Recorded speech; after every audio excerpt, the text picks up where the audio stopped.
네 아빠 또 술 마셨냐? 네가 좀 알아서 하라고. 끊어. 시아버님이 피투성이로 중환자실에 실려 가신 그 밤 출장 갔다는 남편은 10번째 전화에서 그렇게 소리를 지르며 끊어버렸어요. 다음 날 아침 헝클어진 머리로 나타난 남편은 갑자기 무릎을 꿇고 오열하기 시작했습니다. 야, 아빠가 왜 의식불명이야? 아빠가 왜? 그런데 저는 직감할 수 있었어요. 이 남자는 지금 슬퍼서 우는 게 아니라 무언가에 쫓기고 있다는 것을요.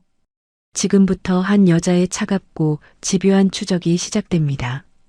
오늘의 사연 지금 시작합니다. 사연이 시작하기 전 좋아요와 구독을 눌러주세요. 오늘 하루 행운과 행복이 가득하도록 기원해 드릴게요. 제 이름은 이수진, 올해로 34살입니다. 사람들 사이에 섞여 있어도 누구 하나 쉽게 기억하지 못하는 얼굴, 그게 저였습니다. 어릴 적부터 저는 늘 교실 뒤편 창가 자리에 앉아 운동장을 바라보는 아이였습니다. 공부를 잘하지도 못하지도 않았고 친구가 많지도 적지도 않았습니다. 아버지는 제가 12살 때 공사장에서 사고로 돌아가셨고 어머니는 식당 일을 다니며 저를 홀로 키우셨습니다. 어머니는 입버릇처럼 말씀하셨습니다. 수진아, 없는 사람일수록 괜히 나서면 정 맞는 법이여. 그저 쥐 죽은 듯이 조용하게 남들 눈에 안 띄고 폐 안 끼치고 사는 게 최고여. 알겠지? 저는 그 말을 가슴에 새기고 살았습니다. 대학을 나와 보험사에 들어갔고 사고 현장을 돌며 남의 불행을 숫자로 환산하는 일을 10년 가까이 했습니다. 피투성이가 된 차량 잔해 앞에서도 저는 울지 않았고 유족의 거짓말 앞에서도 표정을 바꾸지 않았습니다. 감정을 드러내는 법을 모르는 사람, 그게 저였습니다. 남편 박재현을 처음 만난 건 31살 회사 동료의 소개 자리에서였습니다. 강남의 한 일식집, 그는 약속 시간보다 20분이나 늦게 들어왔습니다. 아이고, 미안합니다.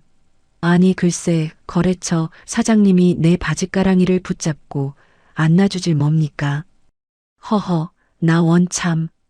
내가 안 나서면 그 회사가 당최 안 굴러가니 원, 피곤해서 살 수가 있나? 박재현이 의자에 털썩 앉으며 머리를 쓸어 올렸습니다. 저는 물수건으로 손을 닦으며 가만히 그를 바라보았습니다. 번쩍이는 시계, 단추 2개를 풀어 헤친 셔츠, 그리고 자신감으로 가득 찬 눈빛. 수진 씨, 내가 워낙 뒤끝없고 시원시원한 성격이라 돌직구로 팍팍 말할게요. 솔직히 말해서 얼굴은 내 스타일 아닙니다. 예, 하하. 그래도 사람이 참 조신하고 얌전한 게 맏며느리감으로 아주 딱 마음에 드네. 박재현이 잔에 술을 따르며 웃었습니다. 저는 그 말이 무례하다는 걸 알면서도 어쩐지 솔직해서 좋다고 생각했습니다. 30이 넘도록 한 번도 진지하게 누군가를 만난 적이 없던 저였습니다. 어머니는 박재현의 명함을 보시고는 환하게 웃으셨습니다. 아이고 수진아, 저렇게 번듯하고 능력 있는 남자가 너한테 관심 가져주는 게 천운이다, 천운. 네가 무슨 복에 저런 대단한 서방을 얻겠니? 무조건 잘해라. 네가 꾹 참고 굽히고 들어가란 말이다. 저는 그렇게 반년 만에 결혼식장에 섰습니다. 그때만 해도 박재현의 허세가 결국 제 인생을 갉아먹을 거라곤 상상도 하지 못했습니다. 결혼 생활은 시작부터 쉽지 않았습니다. 시어머니는 저를 처음 본 날부터 위아래로 훑어보며 한숨부터 쉬셨습니다. 아니, 얜 어째 꽂아놓은 보릿자루 마냥 입을 꾹 닫고 있대? 우리 재현이가 워낙에 기가 살고 잘난 아들인데 옆에서 싹싹하게 받쳐줄 줄을 알아야지. 원, 답답해서 숨이 다 막히네. 시누이 박재희는 명품 가방을 무릎에 올려놓고 저를 빤히 보며 말했습니다. 옳게. 보험회사 다닌다면서? 거기서 돈은 좀 벌어? 우리 오빠가 뼈 빠지게 벌어오는 돈에 비하면 푼돈 아니야? 월급이 대체 얼마나 되는데? 저는 웃으며 차를 따랐고 속으로는 손바닥에 손톱 자국이 깊게 났습니다. 그런 자리에서 유일하게 제 편을 들어주신 분이 시아버지 박노인이셨습니다. 에잉 쯧쯧 그만들 좀 혀라. 밥 먹는 데서 웬 말들이 그리 많아. 사람이 좀 얌전하고 말수 적은 게 흠이냐? 수진아, 내 시엄이랑 시누이 말은 귀담아 듣지 말어. 넌 신경 쓰지 말고 어서 밥이나 많이 먹어라. 응? 시아버지는 무뚝뚝한 얼굴로 김치 한 조각을 제 밥그릇 위에 올려주셨습니다. 저는 그 김치 한 조각에 코끝이 시큰해졌습니다. 명절마다 시어머니가 저를 부엌에 세워두고 시누이는 거실에서 과일을 먹을 때면 시아버지가 슬그머니 부엌으로 들어와 그릇을 같이 닦아주셨습니다. 아가, 힘들면 나한테 힘들다고 혀. 혼자 속 끓이지 말고. 며느리도 내 새끼인데 무조건 참는 게 능사는 아니여. 알겠지? 저는 그 말에도 그저 웃기만 했습니다. 참는 것 말고는 배운 게 없는 사람이었으니까요. 밤 11시 핸드폰이 요란하게 울렸습니다. 저는 소파에서 졸다가 흠칫 놀라 전화를 받았습니다. 여보세요? 이수진 씨 맞으시죠? 여기 한일병원 응급실인데요. 시아버님께서 뺑소니를 당하셔서 실려오셨어요. 피를 너무 많이 흘리셨습니다. 지금 당장 병원으로 빨리 오셔야겠습니다. 수화기를 든 손이 차갑게 굳었습니다. 저는 외투도 제대로 걸치지 못한 채 택시에 올랐습니다. 응급실 자동문이 열리는 순간 피 묻은 들것이 제 앞을 지나갔습니다. 그 위에 누워 계신 분이 시아버지였습니다. 얼굴 절반이 검붉은 피로 뒤덮여 있었고 입가에는 거품이 말라붙어 있었습니다. 아버님, 아버님. 저는 들건 옆을 따라가며 그렇게 한번 불렀습니다. 간호사가 제 어깨를 잡아 세웠습니다. 보호자분, 안 됩니다. 여기서부터는 들어오시면 안 돼요. 피가 너무 많이 납니다. 당장 수술부터 들어가야 하니까 빨리 여기 수술 동의서에 사인부터 하세요. 저는 떨리는 손으로 펜을 쥐었습니다. 서명을 하는데 글씨가 자꾸 비뚤어졌습니다. 시어머니께 먼저 전화를 걸었지만 시어머니는 친정에 다니러 가신 지방이라 새벽에야 도착할 수 있다고 우셨습니다. 아이고, 아버지가 다쳤다고. 하필 내가 친정에 와 있는데 어떡하냐. 수진아, 일단 네가 병원 좀 잘 지키고 있어라. 우리 귀한 재현이한테는 연락했니?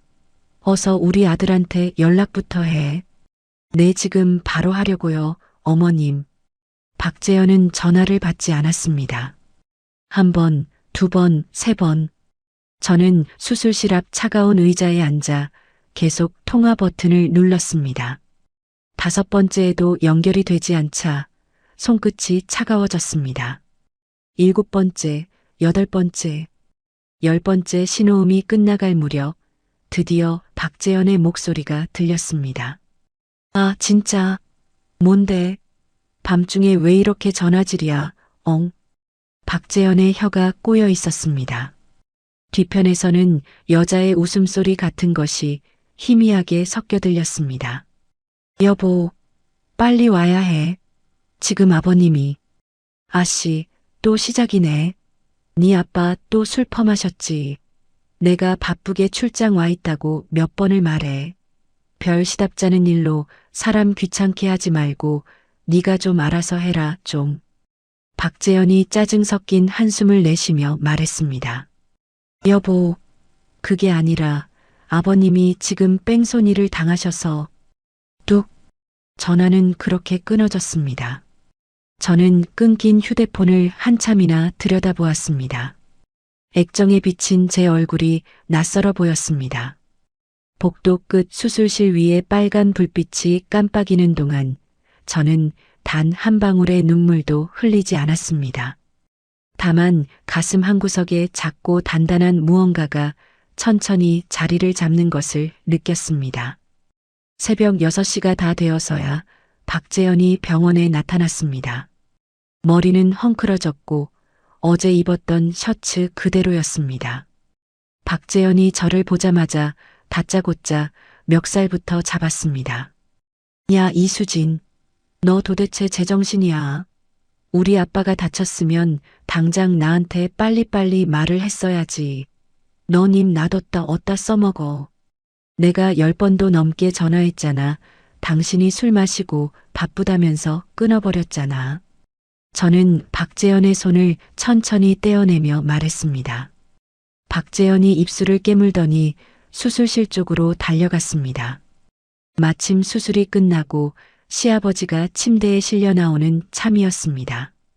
호흡기를 단 시아버지의 얼굴은 종이장처럼 하얗게 질려 있었습니다.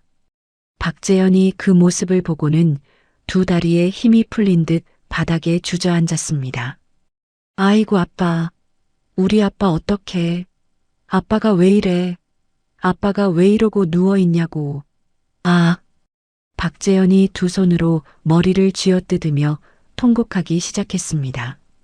복도가 떠나가도록 우는 소리가 울려 퍼졌습니다. 저는 한 발자국 떨어진 곳에서 그 모습을 가만히 지켜보았습니다. 이상했습니다. 울음소리가 너무 컸고 손짓이 너무 컸고 머리를 쥐어뜯는 모양새가 너무 정확했습니다. 마치 누군가에게 보여주기 위해 연습한 사람처럼 말입니다. 박재현이 고개를 들었을 때 저는 보았습니다. 눈물이 흐른 자리가 묘하게 비어있는 그 메마른 눈동자를요. 박재현이 저와 눈이 마주치자 황급히 다시 고개를 떨구었습니다. 저는 그제야 깨달았습니다. 이 사람은 지금 슬퍼서 우는 게 아니라는 것을요. 무언가에 쫓기고 있는 사람의 얼굴이라는 것을요. 시아버지의 침대를 따라 중환자실로 향하는 길, 저는 박재현의 외투 자락에서 풍기는 낯선 향내를 맡았습니다. 달큰하고 끈적한 한 번도 맡아본 적 없는 여자의 향수 냄새였습니다. 챕터 2 슬픔을 덮은 의심. 중환자실 면회 시간은 하루에 2번, 그것도 10분이 전부였습니다. 저는 그 10분을 위해 병원 복도에서 하루 종일 죽치고 앉아 있었습니다. 시아버지는 사흘이 지나도록 눈을 뜨지 못하셨습니다. 호흡기 너머로 들리는 기계음만이 시아버지가 아직 살아계심을 알려주는 유일한 증거였습니다. 시어머니는 친정에서 올라오신 뒤부터 줄곧 저를 노려보셨습니다. 수진아, 너는 그날 뭐하고 있었니? 아비가 그 시간에 우리 집까지 왜 걸어오셨겠어? 시어머니가 손수건으로 눈물을 찍어내며 말씀하셨습니다. 어머님, 저도 모르고 있었어요. 연락을 받고 바로 달려왔어요. 모른다는 게 말이 되니? 며느리라는 게 시아비 끼니 한 번을 안 챙기니까 어른이 직접 반찬을 사서 오시다가 이 꼴이 난 거 아니야. 시누이 박재희가 옆에서 거들었습니다. 옳게 사람이 염치가 있어야지. 우리 아빠가 옳게 좋아하는 갈치조림 사서 오시다가 그렇게 되신 거 알아 몰라. 저는 입술을 꾹 다물었습니다. 손바닥에 또다시 손톱 자국이 깊게 박혔습니다. 대꾸할 말이 없는 게 아니라 대꾸해봐야 소용없다는 걸 10년 가까이 살면서 배웠기 때문입니다. 박재현은 그날 이후 줄곧 병원에서 지내겠다고 했습니다. 보호자 침상에 누워 시아버지의 손을 잡고 있는 모습은 누가 봐도 효자였습니다. 간호사들도 박재현을 보며 한마디씩 했습니다. 아드님이 정말 효자시네요. 회사도 안 나가시고 이렇게 곁을 지키시고. 저는 그 말을 들을 때마다 속으로 헛웃음을 삼켰습니다. 박재현은 시아버지 곁에 있는 게 아니라 그저 어딘가에서 안 보이는 게 두려운 사람처럼 굴었습니다. 밤이 되면 박재현은 자주 병실 밖으로 나갔습니다. 담배 한 대만 피우고 올게. 박재현이 코트를 챙겨 들고 나갈 때마다 저는 시계를 보았습니다. 짧게는 20분, 길게는 1시간이 넘도록 돌아오지 않았습니다. 사흘째 되던 밤, 저는 박재현을 따라 슬그머니 일어났습니다. 복도 끝 비상계단으로 향하는 박재현의 등을 멀리서 지켜보았습니다. 박재현이 핸드폰을 귀에 댄 채 낮은 목소리로 누군가와 통화를 하고 있었습니다. 야, 지금 그게 중요해. 일단 차는 손 봤어. 알았으니까 좀 닥치고 있어. 누가 듣잖아. 저는 벽에 등을 붙이고 숨을 죽였습니다. 박재현의 목소리가 점점 거칠어졌습니다. 내가 알아서 한다니까. 너만 입 닥치면 돼. 우리 아빠는 신경 쓰지 마. 깨어나도 기억 못해. 순간 등줄기에 소름이 돋았습니다. 저는 복도 모퉁이에서 천천히 걸음을 옮겨 병실로 돌아왔습니다. 시아버지의 호흡기가 일정한 박자로 오르내리고 있었습니다. 아버님, 들으셨어요. 저 사람 지금 무슨 말을 하는지 들으셨어요. 저는 시아버지의 거친 손등을 쓰다듬으며 속삭였습니다. 시아버지의 눈꺼풀이 미세하게 떨리는 것 같았지만 그뿐이었습니다. 다음 날 아침 박재현이 샤워를 하러 간 사이 저는 옷장 앞에 섰습니다. 박재현이 사고가 난 날 입었던 외투가 옷걸이에 걸려 있었습니다.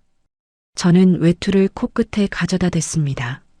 사흘이 지났는데도 그 달큰한 여자 향수 냄새가 여전히 짙게 배어 있었습니다. 주머니 안쪽에 손을 넣자 구겨진 영수증 한 장이 잡혔습니다. 펼쳐서 확인하는 순간 가슴이 쿵 내려앉았습니다. 사고 당일 밤 10시 42분, 결제 장소는 시가에서 차로 10분 거리의 모텔이었습니다. 박재현은 그날 분명 부산으로 출장을 간다고 했습니다. 저는 영수증을 다시 곱게 접어 외투 주머니에 넣어두었습니다. 손이 떨리지 않는 게 오히려 이상했습니다. 보험사에서 사고 조사를 하던 시절, 저는 거짓말을 하는 사람의 손을 가장 먼저 보았습니다. 거짓말을 하는 사람은 손이 떨리지만 거짓말을 잡아낸 사람의 손은 차갑게 가라앉았습니다. 지금 제 손이 그랬습니다. 욕실에서 박재현이 콧노래를 흥얼거리는 소리가 들렸습니다. 저는 그 소리를 들으며 천천히 외투의 단추를 다시 채웠습니다. 오후가 되자 경찰서에서 연락이 왔습니다. 사고를 담당한 형사가 잠깐 와달라고 했습니다. 경찰서 책상 앞에 앉은 강 형사는 머리를 극적이며 난감한 표정을 지었습니다. 이수진 씨, 솔직히 말씀드리면 수사가 좀 막혔습니다. 네. 사고 지점이 하필 방범 카메라 사각지대였습니다. 길 건너편 편의점 카메라도 그날따라 고장이 났더라고요. 도로에 차량 파편이 좀 떨어져 있긴 한데 그것만 가지고는 차종 특정도 어렵습니다. 저는 책상 위의 종이컵을 가만히 내려다보았습니다. 목격자는요? 새벽 시간이라 목격자도 없습니다. 시아버님께서 깨어나시기만을 기다리는 수밖에요. 강 형사가 한숨을 쉬며 말했습니다. 저는 가방에서 작은 수첩을 꺼냈습니다. 형사님, 제가 예전에 보험사 사고조사 일을 좀 했습니다. 아, 그러십니까? 파편 사진이나 도로 위 스키드 마크 사진, 혹시 제가 좀 볼 수 있을까요? 가의 차량의 진행 방향만이라도 알면 동선을 좁혀볼 수 있을 것 같습니다. 강 형사가 잠시 망설이더니 서랍에서 사진 몇 장을 꺼내 주었습니다. 저는 사진을 한 장 한 장 천천히 넘겨보았습니다. 도로에 떨어진 검은 플라스틱 조각, 깨진 헤드라이트 유리, 그리고 길게 패인 타이어 자국. 타이어 자국은 사고 지점을 지나 오른쪽 골목으로 급하게 꺾여 있었습니다. 저는 그 골목의 방향을 머릿속에 새겼습니다. 그 길로 가면 어디가 나오는지 저는 잘 알고 있었습니다. 시가에서 가까운 박재현이 자주 묵었다는 그 모텔이 있는 동네였습니다. 병원으로 돌아오는 길 저는 사고 현장에 잠시 차를 세웠습니다. 가로등이 듬성듬성 서 있는 한적한 골목길이었습니다. 시아버지가 쓰러져 있었다는 자리에는 누군가 갖다 놓은 시든 국화 한 송이가 떨어져 있었습니다. 저는 그 자리에 쪼그려 앉아 한참 동안 도로 위를 살폈습니다. 보도블록 틈새에 작은 페인트 조각 하나가 끼어 있는 것이 보였습니다. 짙은 남색, 광택이 도는 도장용 페인트였습니다. 저는 손수건을 꺼내 그 조각을 조심스럽게 싸서 가방에 넣었습니다. 박재현의 차가 바로 그 색이었습니다. 3년 전 박재현이 큰 돈을 들여 새로 뽑은 광택이 유난히 짙은 남색 세단. 저는 자리에서 일어나 도로 양옆을 둘러보았습니다. 밤이 깊으면 인적이 끊기는 길, 가로등 사이의 어두운 구간, 그리고 사고 지점에서 정확히 4미터 떨어진 곳까지 이어진 타이어 자국. 한 가지 그림이 천천히 머릿속에서 맞춰지고 있었습니다. 시아버지가 며느리에게 주려고 반찬통을 들고 걸어오시던 그 길. 그 길 위로 누군가의 자동차가 빠른 속도로 달려들었고 그 차는 사람을 친 뒤 곧장 오른쪽 골목 모텔이 있는 방향으로 사라졌습니다. 저는 차에 올라타 시동을 걸었습니다. 백미러로 사고 지점이 점점 멀어지는 것을 바라보며 저는 박재현에게 전화를 걸었습니다. 여보, 저녁에 뭐 먹고 싶어? 내가 죽 좀 사갈게. 아무거나. 입맛도 없는데 뭘. 박재현의 목소리가 평소처럼 무뚝뚝했습니다. 알았어. 푹 쉬어. 곧 갈게. 저는 전화를 끊고 잠시 핸들을 꽉 쥐었습니다. 박재현이 거짓말을 하는 동안 저는 아무것도 모르는 척하는 법을 익혀야 했습니다. 지금까지 10년 가까이 그래왔으니 어려운 일은 아니었습니다. 챕터 3 핏빛 진실의 조각. 박재현이 잠든 새벽, 저는 보호자 침상에 등을 돌리고 누워 박재현의 핸드폰을 천천히 끌어당겼습니다. 박재현은 술 한 잔이면 골아떨어지는 사람이었습니다. 오늘 저녁 죽 한 그릇과 함께 내민 소주잔을 박재현은 의심 없이 비웠습니다. 잠금 패턴은 결혼기념일 처음 그대로였습니다. 저는 화면을 가장 어둡게 낮추고 메신저 창부터 열었습니다. 가장 위에 떠 있는 대화 상대는 김 부장이었습니다. 회사 김 부장의 번호는 제가 외우고 있었습니다. 이 번호는 김 부장의 번호가 아니었습니다. 대화창을 누르자 가슴이 한 박자 늦게 뛰기 시작했습니다. 자기야, 나 무서워. 진짜 괜찮은 거 맞아. 닥치라고 했지. 핸드폰 다 지워. 사진도 다 지워. 내가 운전했다고 신고할까봐 그러는 거지. 진짜 너무한다, 진짜. 유라야. 너 한 번만 더 그딴 소리 하면 나도 가만 안 있어. 저는 화면을 위로 천천히 밀어 올렸습니다. 대화는 1년이 넘게 이어져 있었습니다.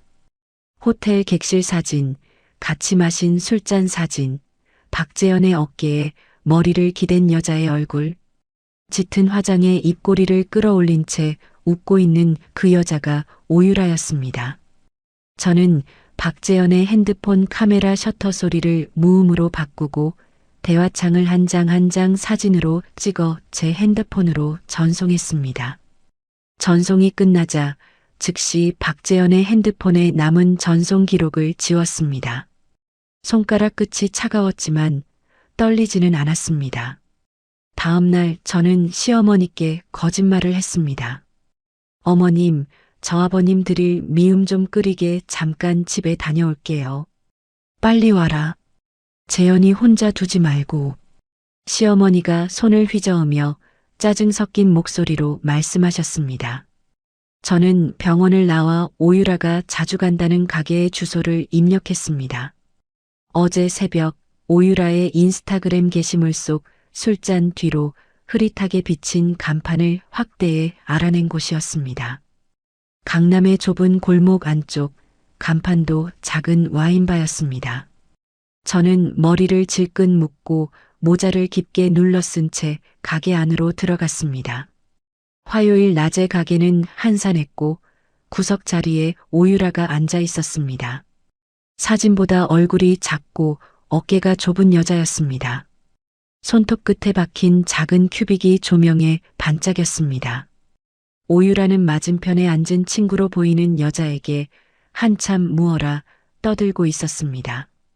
저는 두 사람 뒤편 자리에 등을 돌리고 앉아 메뉴판을 펼쳤습니다. 오유라의 목소리가 가까이서 들렸습니다. 언니, 진짜 나 며칠 동안 잠을 못 잤어. 왜? 무슨 일 있었어? 말도 마. 저번 주에 진짜 큰일 날 뻔했다니까. 오유라가 와인 잔을 한 모금 들이켜는 소리가 났습니다. 드라이브를 갔는데 내가 좀 마셨거든. 근데 오빠가 운전대 잡아보라고 하잖아. 평소에도 자기 차 한번 몰아보고 싶다고 노래를 불렀던 거니까. 미쳤어 너. 음주운전을 왜 해? 아니 진짜 한 잔밖에 안 마셨다니까. 근데 가다가 오유라의 목소리가 갑자기 작아졌습니다. 저는 메뉴판 뒤에서 숨을 죽였습니다. 가다가 뭐가 쿵 하더라고. 진짜 쿵. 근데 오빠가 멈추지 말라고 소리를 지르는 거야. 그냥 가. 그래서 그냥 갔지.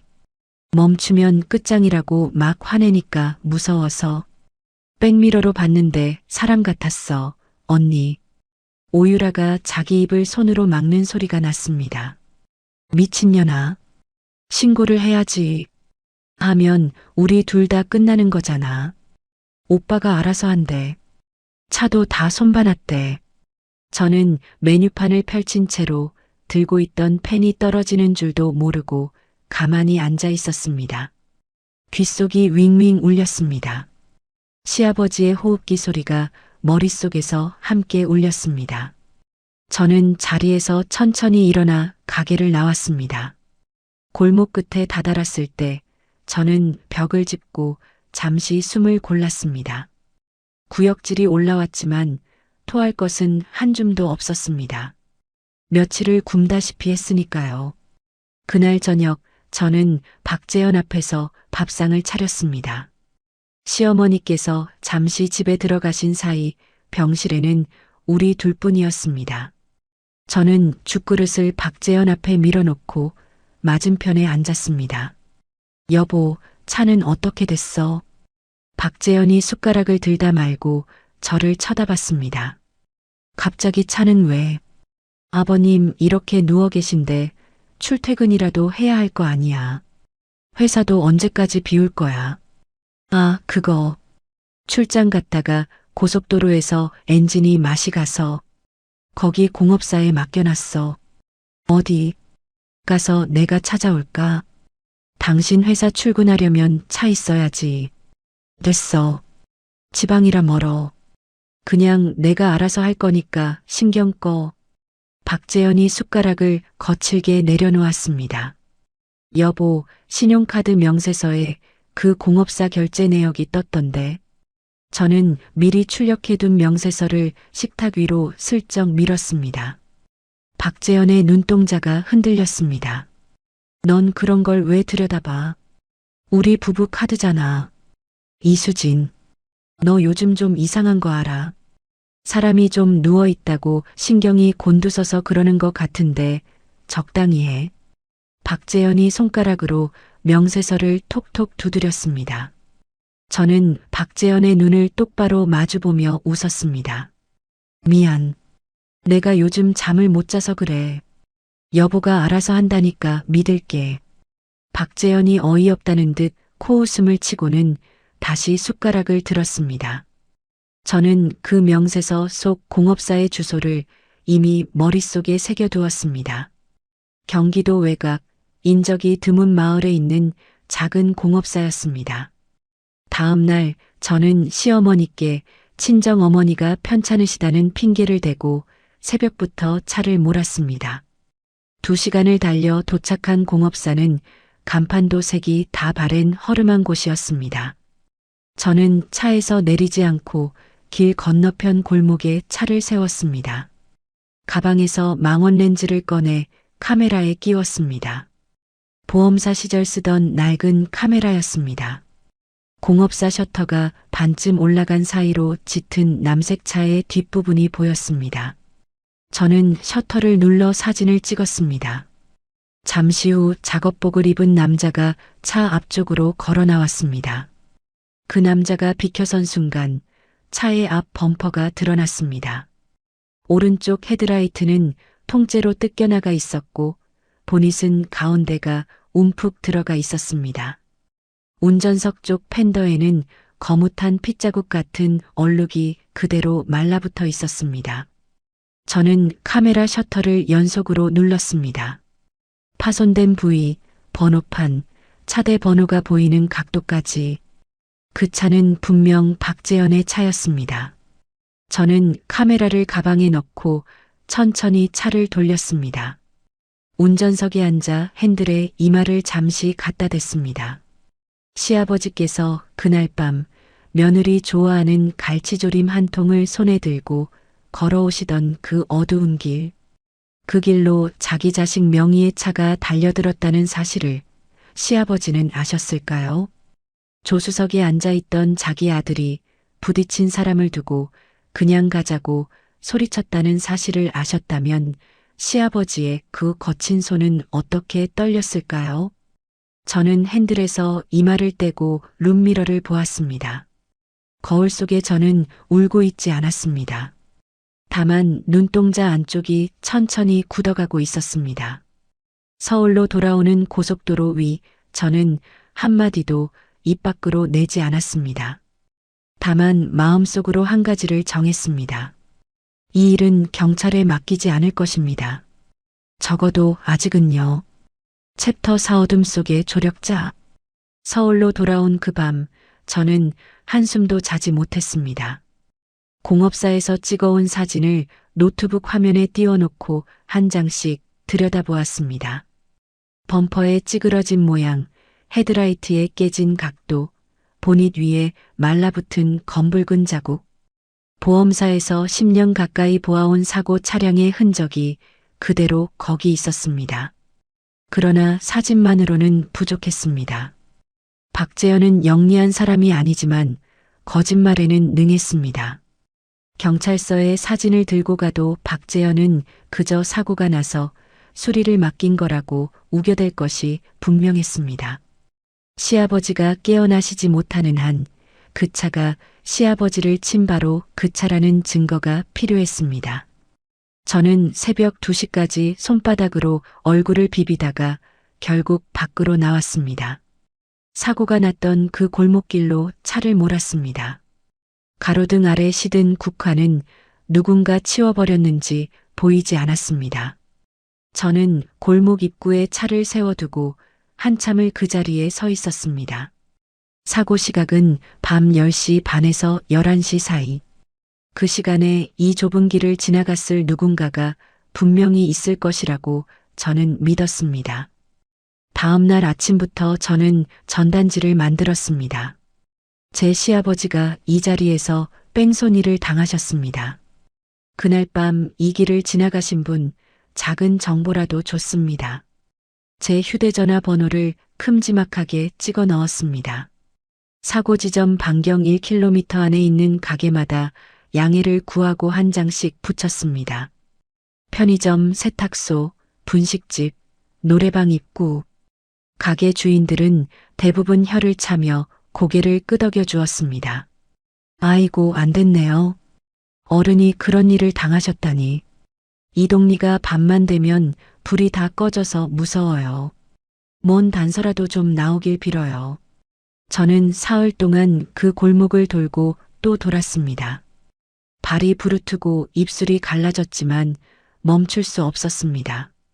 병원에 돌아가면 박재현은 자기 아버지의 곁을 지키는 척하며 핸드폰만 들여다보고 있었습니다. 시어머니는 여전히 제게 차가운 눈초리를 보냈습니다. 저는 그 모든 시선을 등 뒤로 흘려보냈습니다. 나흘째 되던 밤 모르는 번호로 전화가 걸려왔습니다. 여보세요. 거기 전단지 보고 전화드린 사람인데요. 남자의 목소리는 거칠고 짧았습니다. 제가 야간에 배달을 좀 합니다. 그날 밤 그 근처를 지나갔어요. 네네. 어디서 뵐 수 있을까요? 어디든 제가 가겠습니다. 저는 외투를 챙겨 입으며 핸드폰을 어깨와 귀 사이에 끼웠습니다. 늦은 시간이라 죄송한데 제가 일이 끝나야 시간이 됩니다. 새벽 1시쯤 동네 입구 편의점 앞으로 와주실 수 있나요? 갈게요. 지금 출발하겠습니다. 전화를 끊자 손이 비로소 가늘게 떨렸습니다. 저는 차를 몰고 약속 장소로 향했습니다. 편의점 앞 플라스틱 의자에 앉아 캔커피를 들이켜고 있는 남자가 멀리서 보였습니다. 30대 초반쯤 되어 보이는 마른 체구의 남자였습니다. 배달 가방을 옆에 두고 헬멧을 무릎 위에 올려놓은 채였습니다. 저는 가까이 다가가 조심스럽게 입을 열었습니다. 전화 주신 분이세요? 네네. 김민호라고 합니다. 앉으세요. 남자가 옆 의자를 손으로 가리켰습니다. 저는 그 옆에 앉아 두 손을 무릎 위에 모았습니다. 그날 밤 일을 좀 여쭤보고 싶어서요. 뉴스 같은데 안 나와서 저도 좀 망설였습니다. 그냥 동네 사고인가 보다 하고 지나갔는데 며칠 뒤에 전단지를 보니까 마음에 걸려서요. 죄송합니다. 일찍 연락 못 드려서. 아니에요. 정말 감사합니다. 김민호가 헬멧 안주머니에서 작은 메모리 카드를 꺼내 들었습니다. 제 오토바이에도 블랙박스가 달려 있거든요. 그날 그 골목을 지나갔는데 차 한 대가 미친 듯이 튀어나와서 저를 칠 뻔했습니다. 너무 놀라서 제가 한 손으로 헬멧을 받쳤는데 그때 카메라가 그쪽을 향했던 것 같아요. 보여주실 수 있을까요? 김민호가 노트북을 가방에서 꺼내 무릎 위에 펼쳤습니다. 편의점 앞 가로등 불빛 아래에서 작은 화면이 켜졌습니다. 영상이 재생되었습니다. 어두운 골목 안쪽에서 한 대의 차가 비틀거리며 튀어나오는 장면이 있었습니다. 짙은색 세단 앞부분이 움푹 들어가 있었습니다. 차가 골목 모퉁이를 돌 때 헤드라이트 하나는 깨져서 불이 들어오지 않았습니다. 저는 화면에 얼굴을 가까이 가져갔습니다. 차가 김민호의 오토바이를 비껴가며 빠르게 도로로 진입하는 순간 운전석 창문 너머로 한 여자의 옆얼굴이 잠깐 비쳤습니다. 긴 머리에 굵게 말아올린 머리 모양, 짙은 화장. 그리고 그 옆 조수석에 한 남자가 머리를 감싸 쥐고 있는 실루엣이 또렷이 잡혀 있었습니다. 저는 화면을 멈추라고 했습니다. 김민호가 일시정지 버튼을 눌렀습니다. 여기 번호판 좀 확대해 주실 수 있나요? 화질이 좋지는 않은데 뒷자리는 좀 보일 겁니다. 김민호가 영상을 한 프레임씩 넘기다가 한 장면에서 멈췄습니다. 차가 골목을 빠져나가 도로로 들어서며 잠시 멈춘 순간 후미등 옆 번호판이 화면에 들어와 있었습니다. 뒷자리 4개의 숫자가 흐리지만 또렷이 보였습니다. 3827. 저는 그 숫자를 본 순간 가슴이 한 차례 내려앉았습니다. 박재현의 차 번호 뒷자리 그대로였습니다. 이수진 씨 괜찮으세요? 안색이. 김민호가 걱정스러운 목소리로 저를 살폈습니다. 저는 한 손으로 입을 가린 채 고개를 끄덕였습니다. 민호 씨, 이 영상 사본을 제가 받을 수 있을까요? 원본은 꼭 가지고 계셔야 합니다. 절대 누구한테도 보여주지 마시고요. 그러죠. 근데 이거 경찰서에 바로 안 가져가시고요. 가져갈 겁니다. 다만 제가 정리해서 한 번에 들고 가야 해요. 도와주세요. 김민호가 잠시 저를 빤히 보더니 천천히 고개를 끄덕였습니다. 무슨 사정이 있는 모양이네요. 제가 더는 안 묻겠습니다. 필요하시면 언제든 연락 주세요. 저도 그 어른이 빨리 깨어나시길 빌고 있겠습니다. 김민호가 저에게 메모리 카드를 통째로 건네주었습니다. 저는 두 손으로 그것을 받아들었습니다. 손바닥 위에 작은 플라스틱 조각이 무겁게 느껴졌습니다. 집으로 돌아오는 길, 저는 뺨 위로 흐르는 물기를 손등으로 닦았습니다. 울고 있다는 사실을 깨달은 것은 차 신호 앞에 멈춰 섰을 때였습니다. 지난 몇 주 동안 한 번도 흐르지 않던 눈물이 모르는 남자의 작은 친절 앞에서 그렇게 흘렀습니다. 저는 잠시 갓길에 차를 세우고 운전대 위에 이마를 묻었습니다. 아버님, 이제 거의 다 왔어요. 조금만 더 기다려주세요. 저는 작게 중얼거렸습니다. 집에 도착하자마자 저는 새 클라우드 계정을 만들었습니다. 공업사에서 찍은 사진, 모텔 영수증 사본, 박재현과 오유라의 대화 캡처, 김민호의 블랙박스 영상, 그리고 신용카드 명세서와 사고 현장에서 주운 페인트 조각의 사진까지 모든 자료를 하나씩 정성껏 분류해 올렸습니다. 계정 아이디와 비밀번호는 어디에도 적지 않고 머릿속에만 새겨두었습니다. 보험사 시절 저를 동생처럼 챙겨주던 선배가 한 명 있었습니다. 지금은 경찰청 사이버 수사대에서 일하고 있는 그 선배에게 저는 메일 한 통을 보냈습니다. 선배, 부탁드릴 게 있습니다. 시간이 되시면 답장 주세요. 만나서 말씀드리고 싶어요. 메일을 보내고 나서야 저는 새벽 4시가 다 되었다는 것을 알았습니다. 다음 날 아침 저는 평소처럼 옷을 갈아입고 병원으로 향했습니다. 박재현은 보호자 침상에서 입을 벌리고 잠들어 있었습니다. 저는 박재현 옆에 앉아 시아버지의 거친 손을 잡았습니다. 아버님, 좋은 아침이에요. 오늘은 미움이 좀 따끈해요. 저는 평소와 똑같은 목소리로, 평소와 똑같은 동작으로 시아버지의 손을 매만졌습니다. 박재현이 개슴칠에 눈을 뜨고 저를 쳐다보다가 다시 모로 돌아 누웠습니다. 저는 그 모습을 옆눈으로 보며 입꼬리 안쪽을 천천히 깨물었습니다. 조금만 더 참으면 됩니다. 모든 그물은 한꺼번에 던져야 한꺼번에 걸려드는 법이니까요. 챕터 5 침묵의 결실. 엿새가 지난 아침 중환자실 담당 간호사가 저를 급하게 불렀습니다. 보호자분, 빨리 와보세요. 어르신께서 손가락을 움직이세요. 저는 보온병을 든 채로 복도를 뛰었습니다. 유리문 너머 침상 위 시아버지의 오른손 검지가 천천히 까딱이고 있었습니다. 한 번, 두 번, 그리고 또 한 번. 저는 비닐 가운을 거칠게 챙겨 입고 침상 옆에 무릎을 꿇었습니다. 아버님, 저예요. 수진이에요. 제 소리 들리세요? 시아버지의 눈꺼풀이 미세하게 떨렸습니다. 거친 손가락이 제 손등 위로 살짝 닿았습니다. 저는 그 손을 두 손으로 감싸쥐었습니다. 아버님, 너무 늦지 않게 와주셔서 고맙습니다. 정말 고맙습니다. 저는 그 말을 몇 번이고 되뇌었습니다.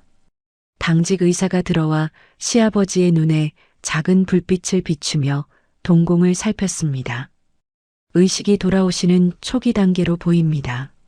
아직 말씀은 어려우시고 어떤 후유증이 남을지는 좀 더 지켜봐야 합니다. 의사가 차트를 덮으며 말했습니다. 저는 고개를 끄덕였습니다. 시아버지의 눈동자가 흐릿하게 저를 향했습니다. 무어라 말씀하시려는 듯 입술이 들썩였지만 소리는 나오지 않았습니다. 저는 그 입가에 귀를 가져다 댔습니다. 아버님, 천천히 하세요. 시아버지의 눈가에서 가는 물기가 한 줄 흘러내렸습니다. 저는 손수건을 꺼내 그 자리를 가만히 닦아드렸습니다. 박재현이 병원에 도착한 것은 1시간이 지나서였습니다. 복도 끝에서 들리는 박재현의 발소리가 평소보다 빨랐습니다. 숨을 헐떡이며 중환자실 앞에 도착한 박재현의 얼굴은 핏기가 가셔 있었습니다. 아빠가 깨어났다고. 의식이 조금 돌아오셨대. 아직 말씀은 못하셔. 저는 평소와 같은 톤으로 답했습니다. 박재현이 유리문 너머 시아버지의 침상을 들여다보았습니다. 박재현의 손이 가운 자락을 꽉 움켜쥐었습니다. 수진아. 응.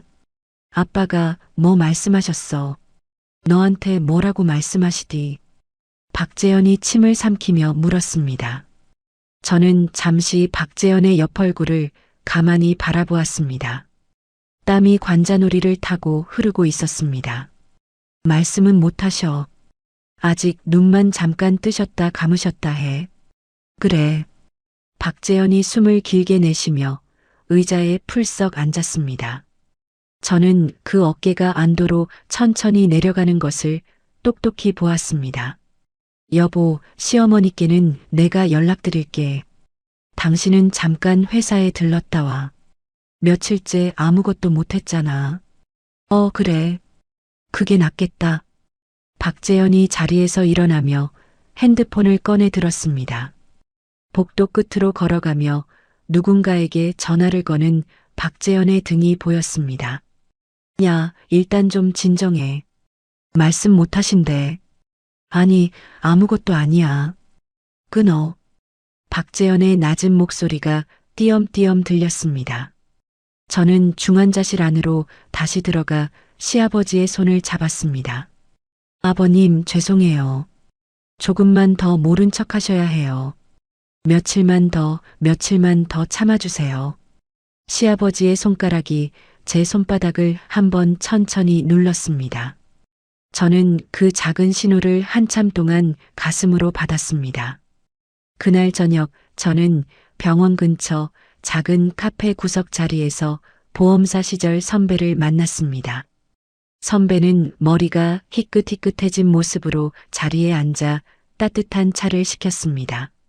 수진아, 메일 보고 깜짝 놀랐다. 무슨 일이야? 선배, 한 번만 들어주세요. 그리고 길을 좀 알려주세요.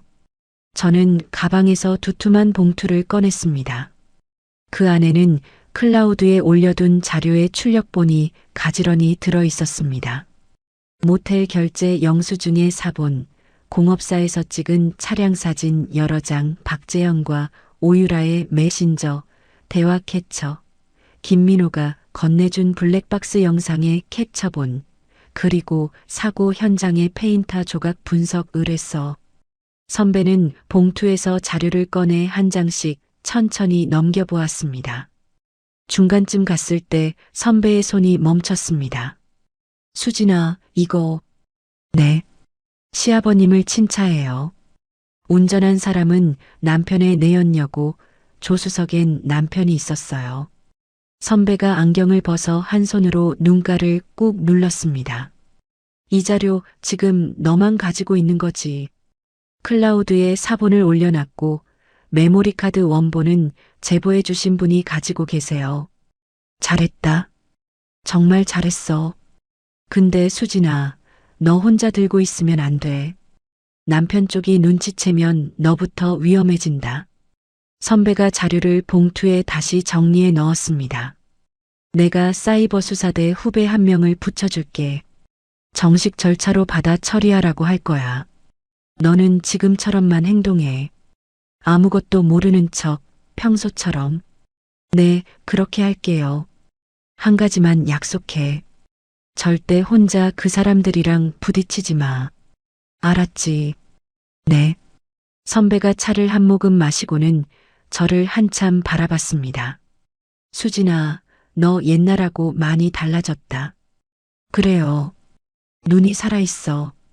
예전에는 그렇게 가만히 앉아만 있더니. 저는 옅게 웃었습니다. 웃는다는 게 이렇게 어색한 일인 줄 오랜만에 알았습니다.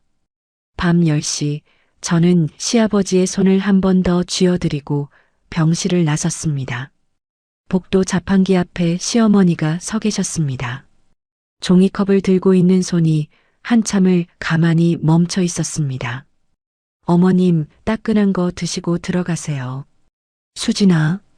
네. 아비가 너 손을 잡더라. 시어머니의 목소리가 갈라져 있었습니다. 네. 내가 손 잡으니까 천천히 풀더라고. 근데 네가 들어가니까 꽉 쥐더라. 내가 그걸 봤다. 시어머니가 종이컵을 두 손으로 감싸 쥐었습니다. 내가 너한테. 저는 시어머니의 얼굴을 가만히 바라보았습니다. 한 번도 본 적 없는 흔들리는 노인의 얼굴이 거기 있었습니다. 어머님, 지금은 아무 말씀도 안 하셔도 돼요. 들어가서 좀 주무세요. 수진아. 네. 미안하다.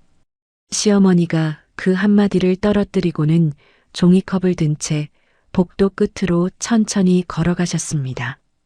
저는 그 등을 한참 동안 바라보았습니다.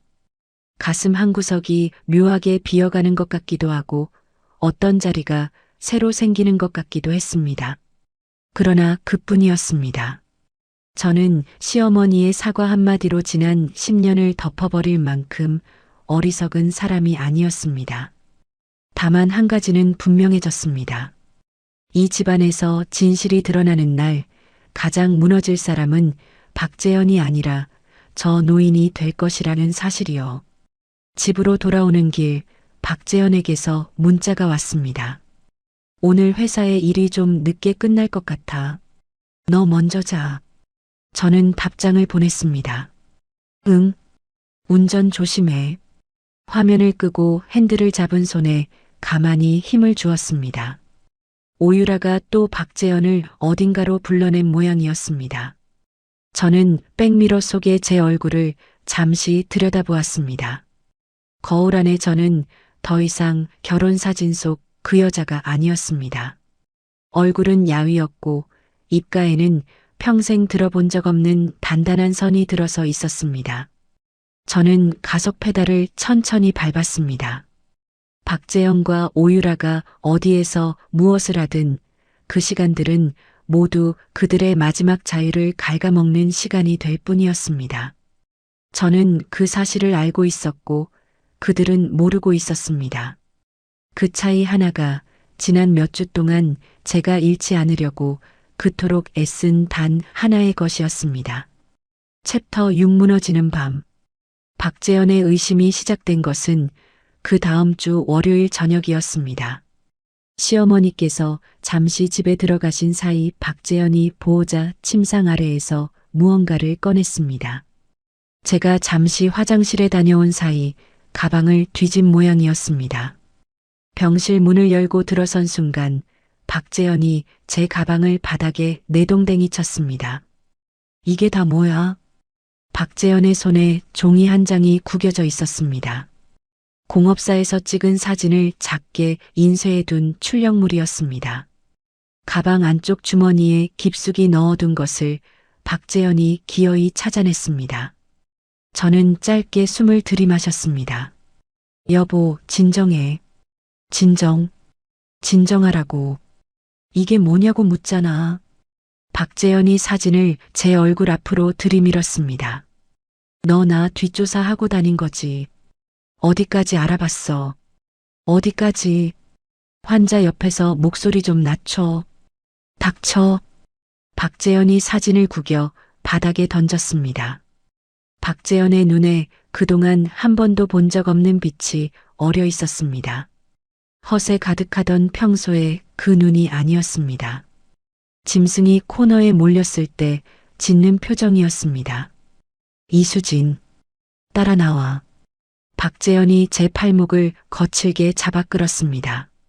저는 끌려가는 척하면서 옆 침상 보호자에게 짧게 눈인사를 했습니다. 박재현이 저를 끌고 간 곳은 병동 끝 비상계단이었습니다. 무거운 철문이 닫히는 순간 박재현이 저를 벽으로 밀어붙였습니다. 너 이거 어디다 또 뿌렸어? 누구한테 보여줬어? 말해. 여보, 손 놔. 아파. 말하라고. 박재현의 손이 제 목 언저리를 거칠게 움켜쥐었습니다. 저는 박재현의 얼굴을 똑바로 올려다봤습니다. 손나, 박재현. 박재현이 제 이름을 부르지 않고 자기 이름을 부른 데에 잠시 멈칫했습니다. 저는 그 틈을 놓치지 않았습니다. 아버님 깨어나셨어. 손가락 움직이시고 눈도 뜨셨어. 곧 말씀도 하실 거야. 박재현의 손이 미세하게 떨렸습니다.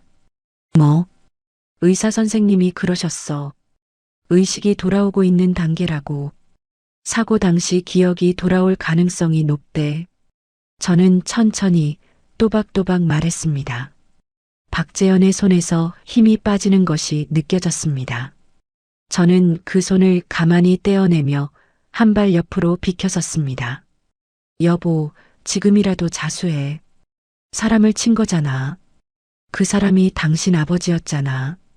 닥쳐. 닥치라고. 박재현이 두 손으로 머리를 쥐어뜯었습니다. 내가 친 거 아니야. 운전한 건 내가 아니라고. 박재현의 목소리가 비명에 가까웠습니다. 저는 그 한마디를 가슴에 새기듯 들었습니다. 박재현의 입으로 직접 그 말을 듣게 되는 날이 결국 오기는 왔구나 싶었습니다. 그래. 운전은 유라가 했지. 너 인연. 박재현의 얼굴이 일그러졌습니다. 내가 너랑 결혼한 게 내 인생 최대 실수다. 박재현이 그 말을 뱉고는 비상계단을 거칠게 뛰어내려갔습니다. 저는 차가운 벽에 등을 기댄 채로 한참을 그 자리에 서 있었습니다. 손가락 끝이 차갑게 식어 있었습니다. 집으로 돌아온 박재현은 그날 밤 제 노트북을 박살냈습니다. 현관문을 열고 들어선 순간 거실 바닥에 노트북이 두 동강 나 있는 것이 먼저 눈에 들어왔습니다. 박재현이 소파에 앉아 술병을 든 채로 저를 노려보고 있었습니다. 이제 증거 없지. 사진도 영상도 다 그 안에 있었지. 박재현이 술을 한 모금 들이켜며 비웃었습니다. 저는 부서진 노트북을 가만히 내려다보았습니다. 여보, 너는 끝났어. 정말로. 이수진. 너 자꾸 그런 식으로 나오면 나도 가만 안 있어. 우리 부부야. 부부는 한 몸이라고. 네가 떠들면 너도 같이 죽어. 부부. 저는 그 단어를 입안에서 한번 굴려본 뒤 박재현 앞에 마주 앉았습니다. 너랑 나는 한 번도 부부였던 적이 없어, 재현아. 너는 나를 한 번도 그렇게 본 적이 없잖아. 닥쳐. 네가 시아버님을 친 그 차 안에서 너는 사람을 친 줄 알면서도 그냥 가자고 했지. 그 사람이 내 아버지였어. 너 그거 알고 잠은 와. 박재현이 술잔을 거칠게 식탁 위에 내려놓았습니다. 내가 그분이 거기 계실 줄 어떻게 알았겠어. 그 시간에 그 길에 왜 나오셨는데. 박재현이 두 손으로 얼굴을 가렸습니다. 어깨가 가늘게 흔들렸습니다. 저는 그 모습을 한참 동안 바라보았습니다. 울고 있는 것 같았지만 저는 더 이상 그 눈물을 믿지 않았습니다. 네가 좋아하는 갈치조림 사러 가셨다더라. 며느리 갖다 주신다고. 박재현의 어깨가 한 차례 더 흔들렸습니다. 저는 자리에서 일어났습니다. 내일도 병원 갈 거지. 같이 가자. 너 진짜 미쳤구나. 미친 건 너야. 저는 안방으로 들어가 문을 잠갔습니다. 화장대 거울 앞에 앉아 한참을 가만히 있었습니다. 오유라에게서 문자가 한 통 와 있었습니다. 언니, 우리 한 번만 만나서 얘기해요. 오빠랑 저는 정리할 거예요. 언니가 원하시는 만큼 드릴게요. 진짜로요. 저는 답장하지 않았습니다. 대신 화면을 캡처해 클라우드의 새 폴더에 따로 저장해 두었습니다. 새벽 5시 병원에서 전화가 걸려왔습니다. 보호자분, 어르신 상태가 갑자기 안 좋아지셨습니다. 빨리 와주세요. 저는 외투를 챙겨 입으며 안방 문을 열었습니다. 소파에 술병을 안고 잠든 박재현을 흔들어 깨웠습니다. 여보, 아버님이 위독하시대. 박재현이 개슴츠레 눈을 뜨고는 한참 만에 일어났습니다. 병원으로 가는 차 안에서 박재현은 한마디도 하지 않았습니다. 중환자실 앞에는 시어머니와 시누이가 먼저 도착해 있었습니다. 시어머니의 얼굴은 종이장처럼 하얗게 질려 있었습니다. 수진아, 아비가 갑자기 숨을 못 쉬더라. 갑자기 시어머니의 손이 제 손을 꽉 잡았습니다. 의사가 가운을 입은 채로 중환자실에서 나왔습니다. 심정지가 한 번 왔습니다. 지금은 다시 안정시켜 놓았지만 위중한 상태입니다. 마음의 준비를 하셔야 할 수도 있겠습니다. 저는 의사의 말을 2번 들었습니다. 한 번은 귀로, 한 번은 가슴으로. 시누이 박재희가 손바닥으로 제 뺨을 때린 것은 그 직후였습니다. 너 때문이야. 네가 아버지를 들쑤셔서 이렇게 된 거 아니야. 아버지 손도 못 잡게 하더니. 박재희가 비명을 지르며 제 어깨를 흔들었습니다. 시어머니가 박재희의 팔을 잡아 끌었습니다. 재희야, 그만해라. 그만. 시어머니의 목소리에 힘이 빠져 있었습니다. 저는 뺨을 매만지지 않았습니다. 얼얼한 그 자리를 그대로 둔 채 중환자실 유리문 앞에 섰습니다. 시아버지의 가슴이 호흡기에 맞춰 천천히 오르내리고 있었습니다. 아버님, 조금만 더 견뎌주세요. 조금만 더요. 저는 유리문에 손바닥을 가만히 가져다 댔습니다. 박재현은 어디로 갔는지 보이지 않았습니다. 복도 끝 비상계단 쪽에서 익숙한 목소리가 새어나오고 있었습니다. 유라야, 이제 거의 다 끝났어. 노트북도 부쉈고 아빠도 곧 가실 것 같아. 입만 다물면 우린 살아. 박재현의 낮은 목소리가 복도 벽을 타고 흘러나왔습니다. 저는 그 자리에 서서 가만히 듣고 있었습니다.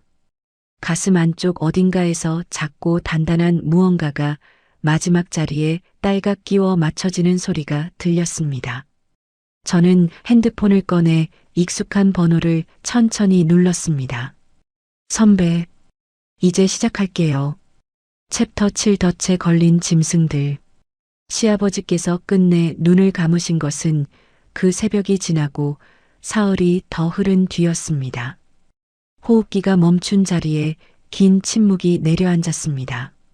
저는 시아버지의 손등을 마지막으로 한번 쓸어드렸습니다. 아버님, 고생 많으셨어요. 이제 편히 가세요. 저는 그 말을 입 밖으로 내고 나서야 비로소 울었습니다. 지난 몇 주 동안 가슴 안에 가둬두었던 모든 것이 한꺼번에 터져 나왔습니다.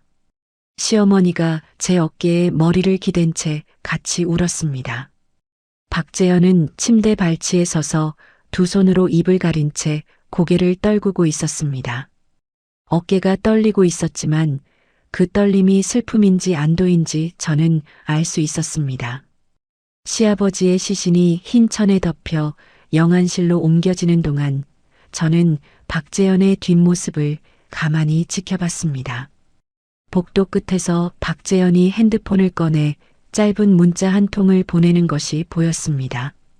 저는 손등으로 눈물을 닦으며 안주머니의 작은 녹음기를 다시 한번 더듬어 확인했습니다.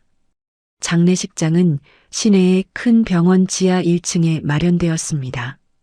빈소에는 박재현 회사 동료들이 줄지어 조문을 왔습니다. 박재현은 검은 양복을 입고 빈소 입구에서 손님들과 일일이 악수를 했습니다. 아이고, 박 과장, 이게 무슨 일이야. 아버님이 그렇게 갑자기. 형님, 와주셔서 감사합니다. 박재현이 고개를 깊이 숙였습니다. 저는 영정 옆에 서서 그 모습을 가만히 보고 있었습니다. 시어머니는 박재희에게 부축을 받으며 빈소 한쪽에 앉아 계셨습니다. 사람들이 잠시 뜸해진 틈에 박재현이 슬그머니 빈소 밖으로 사라졌습니다. 저는 한 박자 늦게 그 뒤를 따라 나갔습니다. 지하 주차장으로 내려가는 비상계단 한쪽 구석, 2 사람이 만나는 것이 멀리 보였습니다. 박재현과 오유라. 오유라는 검은 옷을 입고 모자를 깊이 눌러 쓴 채로 박재현의 가슴팍에 얼굴을 묻었습니다. 오빠, 진짜 끝난 거 맞지? 끝났어. 아빠 가셨어. 이제 아무도 몰라. 오빠, 나 진짜 무서웠어. 진짜로. 오유라가 박재현의 가슴팍을 손가락으로 두드리며 어리광 부리듯 말했습니다. 박재현이 오유라의 어깨를 한 손으로 감싸 안았습니다. 잠잠해지면 우리 같이 어디 멀리 가자. 일단 한 달만 조용히 있어. 진짜 가는 거지. 약속한 거다. 저는 비상계단 위층에서 손에 든 작은 녹음기의 빨간 불을 가만히 들여다보았습니다. 계속 깜빡이고 있었습니다. 저는 다시 빈소로 돌아왔습니다. 손이 떨리지 않았습니다. 다만 가슴 한구석이 차갑게 식어 있었습니다. 저녁 7시 사람들이 가장 많이 모이는 시간이었습니다. 회사 임원이 부조금을 건네고 시어머니께 위로의 말씀을 드리고 있었습니다. 저는 빈소 한쪽의 작은 마이크 앞으로 천천히 걸어갔습니다. 빈소에서는 추모 음악이 낮게 흘러나오고 있었습니다. 저는 음악을 멈추고 마이크를 켰습니다. 조문해 주신 여러분께 잠시 인사 말씀드리겠습니다. 사람들의 시선이 일제히 저에게로 향했습니다. 박재현이 입구 쪽에서 저를 보며 미간을 찌푸렸습니다. 제 시아버님께서는 며느리인 저를 친딸처럼 아껴주신 분이었습니다. 사고 당일 밤에도 제가 좋아하는 갈치조림을 손수 사들고 저희 집으로 걸어오시던 길이었습니다. 저는 한 호흡을 고르고 말을 이었습니다. 그런데 아버님께서는 사고가 아니라 누군가의 손에 돌아가셨습니다. 빈소가 술렁이기 시작했습니다. 시어머니가 자리에서 천천히 일어서셨습니다. 박재현이 빠르게 빈소 안쪽으로 걸어 들어왔습니다. 수진아, 무슨 말을 하는 거야? 손님들 앞에서. 여보, 잠깐만. 저는 박재현을 향해 그렇게 말하고는 안주머니에서 녹음기를 꺼냈습니다. 1시간 전 이 장례식장 비상계단에서 녹음된 대화입니다. 저는 녹음기의 재생 버튼을 눌렀습니다. 스피커를 통해 박재현과 오유라의 목소리가 빈소 안에 또렷이 울려 퍼졌습니다. 끝났어. 아빠 가셨어. 이제 아무도 몰라. 잠잠해지면 우리 같이 어디 멀리 가자. 조문객들이 입을 손으로 막았습니다. 회사 임원이 자리에서 벌떡 일어났습니다. 박재현의 얼굴이 새하얗게 질렸습니다. 이수진, 너 이게 뭐 하는 짓이야? 박재현이 저에게 달려들어 녹음기를 빼앗으려 했습니다. 저는 녹음기를 등 뒤로 감추며 한 발 물러섰습니다. 바로 그때 빈소 입구로 정장 차림의 남자 셋이 들이닥쳤습니다. 앞장선 형사가 신분증을 꺼내 보였습니다. 박재현 씨, 오유라 씨, 존속치사 및 뺑소니 혐의로 긴급 체포합니다.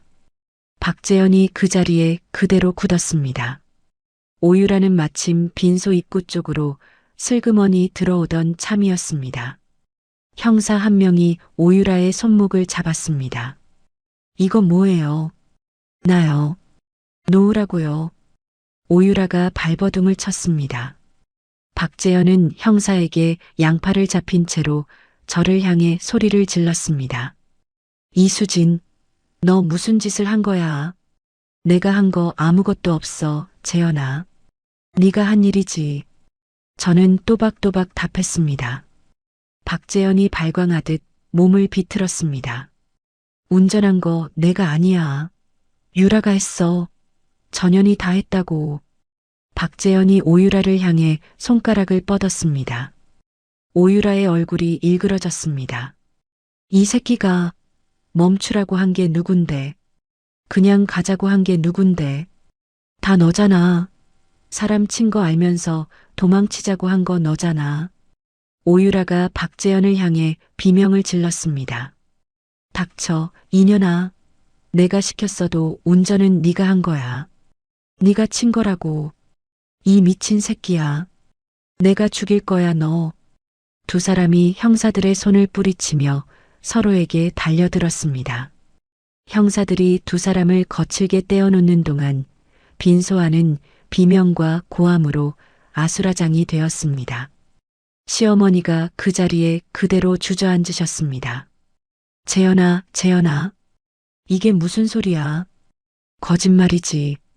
거짓말이라고 해라. 시어머니가 두 손으로 얼굴을 감싼 채 어깨를 흔들었습니다. 박재인은 영정 앞에 무너지듯 쓰러져 흐느꼈습니다. 박재현이 형사에게 끌려가다 말고 저를 돌아봤습니다. 수진아, 한 번만 봐줘. 우리 부부잖아. 네가 알아서 하라며. 내가 다 알아서 했어. 저는 박재현의 눈을 똑바로 보며 말했습니다. 박재현의 입에서 신음 같은 소리가 새어나왔습니다. 오유라가 끌려나가며 마지막으로 저를 향해 침을 뱉었습니다. 너 진짜 더럽다. 더러워. 저는 그 침을 피하지 않았습니다. 다만 가만히 서서 두 사람이 빈소 밖으로 끌려나가는 모습을 끝까지 지켜봤습니다. 바깥 복도에서 카메라 셔터 소리가 터져 나왔습니다. 누군가 미리 언론에 제보를 한 모양이었습니다. 저는 마이크 앞으로 다시 다가가 짧게 말했습니다. 여러분, 빈소를 어지럽혀 죄송합니다. 아버님께 마지막 인사드릴 분들은 부디 끝까지 자리를 지켜주시기 바랍니다. 저는 영정 앞으로 걸어가 시아버지의 사진을 한참 동안 바라보았습니다. 사진 속 시아버지는 어쩐지 평소보다 더 짙게 웃고 계시는 것 같았습니다. 저는 두 손을 모으고 깊이 절을 올렸습니다. 일어서는 순간 그동안 한 번도 펴본 적 없는 어깨가 천천히 펴졌습니다. 빈소 한쪽에서 시어머니가 저를 올려다보고 있었습니다. 저는 시어머니에게 다가가 그 옆에 가만히 무릎을 굽혀 앉았습니다. 어머님, 일어나세요. 손님들 보세요. 시어머니가 제 손을 두 손으로 꽉 잡았습니다. 바들바들 떨리는 손이었습니다. 저는 그 손을 천천히 마주 잡아드렸습니다. 용서한 것은 아니었습니다. 다만 무너지는 사람을 마지막까지 거기 무너지게 두지 않는 것, 그것이 시아버지께서 저에게 가르쳐 주신 단 하나의 것이었기 때문입니다. 챕터 8세 아침. 재판이 끝난 것은 그해 가을이었습니다. 법정 안에서 박재현과 오유라는 마지막까지 서로에게 책임을 떠넘겼습니다. 박재현은 자신은 조수석에 있었을 뿐이라고 했고, 오유라는 박재현이 멈추지 말라고 소리쳐 어쩔 수 없었다고 했습니다. 판사가 두 사람을 가만히 내려다보며 한참을 침묵하다가 입을 열었습니다. 피고인들은 사람을 친 사실을 알면서도 도주하였고 그 피해자가 피고인 박재현 씨의 친부였음에도 사망에 이르기까지 어떠한 책임 있는 행동도 하지 않았습니다. 판사의 목소리가 법정 안에 무겁게 내려앉았습니다. 박재현이 두 손을 모은 채 고개를 떨궜습니다. 오유라는 입술을 깨물며 천장만 바라봤습니다. 판사가 두 사람에게 각각 무거운 형을 선고했습니다. 방청석 뒤편에 앉아있던 시어머니가 짧게 신음을 내며 옆자리에 쓰러지듯 기댔습니다. 박재희가 그 어깨를 잡았지만 시어머니는 한참 동안 일어나지 못했습니다. 저는 방청석 맨 앞줄에 앉아 두 사람이 법정 연문으로 끌려나가는 모습을 끝까지 지켜봤습니다. 박재현이 마지막으로 저를 돌아봤습니다. 무언가 말하고 싶은 듯 입을 달싹였지만 결국 아무 말도 하지 못한 채 문 너머로 사라졌습니다. 저는 자리에서 천천히 일어났습니다. 지난 몇 달간 무릎 위에 얹어두었던 가방이 어쩐지 가벼웠습니다. 법정 밖 복도에서 시어머니께서 저를 부르셨습니다. 수진아. 시어머니의 머리에는 흰머리가 한층 더 짙어져 있었습니다. 얼굴은 두 뺨이 움푹 패여 다른 사람처럼 보였습니다. 네, 어머님. 내가 너한테 무슨 낯으로. 시어머니의 목소리가 갈라졌습니다. 내가 그동안 너한테 한 짓을 내가 다 안다. 내가 다 알면서도 모른 척했다. 우리 재현이가 너를 그렇게 함부로 대하는 걸 보면서도 나는 그게 사위 노릇이 원래 그런 줄 알았다. 어머님, 수진아, 우리 아비는 알았던 것 같다. 너한테 사람 노릇을 한 사람이 자기 하나밖에 없다는 걸. 시어머니의 손이 제 손등 위로 떨리며 올라왔습니다. 저는 그 손을 가만히 받았습니다. 어머님, 이제 그만 들어가세요. 몸 챙기셔야 해요. 수진아, 내가 너한테 한 가지만 부탁하자. 네. 너는 이제 우리 집 사람으로 살지 마라. 우리 가족하고는 다 끊고 살아라. 그래야 네가 산다. 시어머니가 그 말을 떨어뜨리고는 박재희의 부축을 받으며 천천히 복도 끝으로 걸어가셨습니다. 저는 그 등이 사라질 때까지 자리에 서 있었습니다. 끝내 한마디 대답도 하지 못했습니다. 다만 가슴 안쪽에 무겁게 얹혀있던 어떤 것이 그 순간 조용히 내려가 자리를 잡는 것을 느꼈습니다. 이혼 절차는 그로부터 한 달 뒤에 마무리되었습니다. 박재현은 구치소 안에서 도장을 찍었고 위자료와 재산분할 합의서에 군말 없이 서명했습니다. 시간은 박재현의 변호사 비용과 시아버지의 병원비 그리고 사고 피해자에 대한 배상 문제로 살던 집을 정리해야 했습니다. 시어머니는 시누이 박재희가 있는 작은 도시로 거처를 옮기셨다고 누군가 전해주었습니다. 저는 그 소식을 듣고도 어떤 감정도 들지 않았습니다. 다만 한 가지, 시아버지께서 살아생전 아끼시던 낡은 손목 시계를 시어머니께서 인편으로 저에게 보내오셨을 때는 잠시 손이 멈췄습니다. 시계의 가죽줄에는 시아버지의 손때가 그대로 묻어 있었습니다. 저는 그 시계를 책상 위 작은 상자 안에 넣어두었습니다. 가끔 책상 앞에 앉을 때마다 그 상자를 열어 시계를 손바닥에 올려놓곤 했습니다. 겨울이 오기 전 저는 작은 사무실을 하나 얻었습니다. 서울 변두리의 오래된 건물 2층, 창문 하나가 큰 길 쪽으로 난 자리였습니다. 간판에는 단정하게 한 줄이 적혔습니다. 이수진 사고조사 사무소.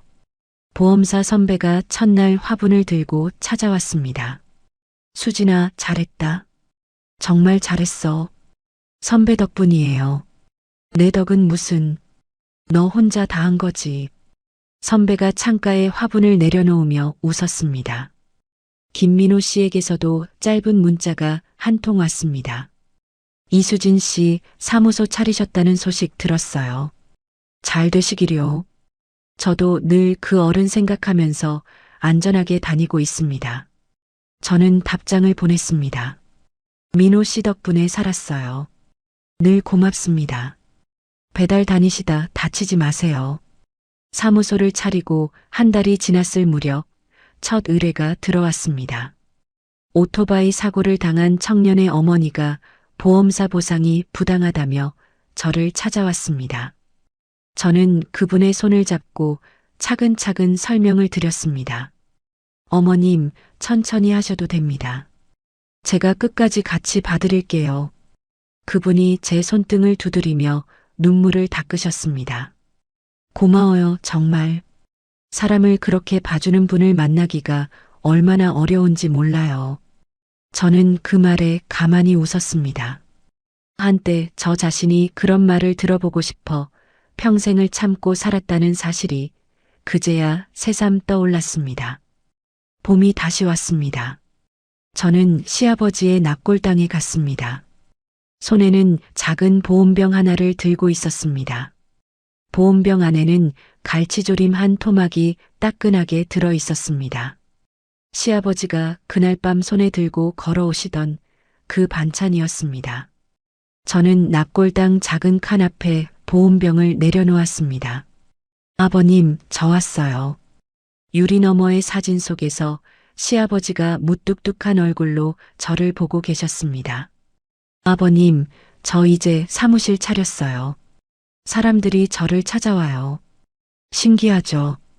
저는 유리에 가만히 손바닥을 가져다 댔습니다. 아버님이 그때 그러셨잖아요. 참는 게 능사가 아니라고요. 그 말씀 제가 이제는 알아요. 바람이 한 차례 납골당의 작은 창을 흔들고 지나갔습니다. 저는 한참을 그 앞에 앉아 있었습니다. 울지는 않았습니다. 다만 가슴 안쪽 가장 깊은 자리, 평생 비어있던 한 자리가 그 시간 동안 조용히 따뜻해지는 것을 느꼈습니다. 납골당을 나서는 길, 오후의 햇빛이 길게 발치에 깔렸습니다. 저는 손목에 차고 있던 시아버지의 낡은 시계를 한번 들여다본 뒤 천천히 걸음을 옮겼습니다. 다음 의뢰인과의 약속이 오후 3시였습니다. 저는 가방끈을 어깨에 다시 고쳐 매고 한 걸음씩 단단하게 길을 내려갔습니다. 시아버님께서 그러셨습니다. 참는 게 능사가 아니라고요. 저는 그 말씀의 뜻을 시아버님을 떠나보내고 나서야 비로소 알았습니다. 평생 남의 눈치만 보며 살아온 사람도 한 번쯤은 자기 목소리를 내야 하는 순간이 옵니다. 그 순간을 놓치면 잃는 것은 단지 자존심 조각이 아니라 한 사람의 인생 전부일 수도 있습니다. 박재영과 오유라는 자신들이 영리하다고 믿었습니다. 거짓말 한 번이면 모두 덮을 수 있다고, 사람 하나 짓밟아도 아무 일 없이 살아갈 수 있다고 믿었습니다. 그러나 거짓은 시간이 흐를수록 더 큰 거짓을 부르고 결국 그 무게에 스스로 무너지기 마련입니다. 누군가를 짓밟고 얻은 자리에는 결코 평안이 깃들지 않습니다. 저는 오늘도 작은 사무소 창가에 앉아 시아버님의 낡은 시계를 손목에 차고 길을 나섭니다. 참기만 하던 사람도 단단해질 수 있고 흐릿하던 사람도 자기 색을 가질 수 있습니다. 부디 지금 누군가의 말에 짓눌려 계신 분이 있다면 자신을 너무 오래 가두지 마시길 바랍니다. 진실은 느려도 반드시 제자리를 찾아옵니다. 이야기를 끝까지 들어주신 분이 계시다면 잘 들었다고 댓글 하나만 남겨주세요. 감사합니다.